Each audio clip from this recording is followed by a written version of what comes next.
日日都食，好難食啊！我抌咗佢啦。嚇！你解釋咗兩啖就夠飽啦。我個肚都唔肚餓，點解我又要食呢？農夫伯伯每個月都辛辛苦苦地咁樣種菜種米，你咁浪費唔得噶喎。我知啦，咁我以後都唔浪費食物啦。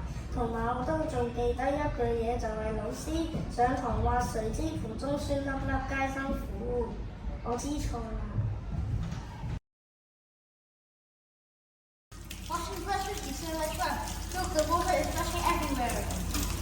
Ray, stop! The water is splashing everywhere. Seriously dangerous, and you are wasting so much water.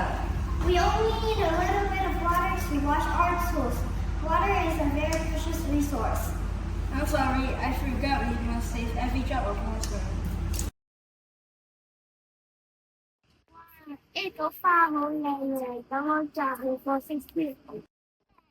你唔可以㗎，你咁樣做唔啱㗎。你摘咗啲花就會枯萎㗎啦。呢個一朵啫嘛，個下有咁多朵。如果每個同學都摘一朵嘅話，花園就唔靚啦。我哋要留起靚嘅花俾我哋全校嘅同學欣賞。我知道可以留意啲嘅。真正之餘，由我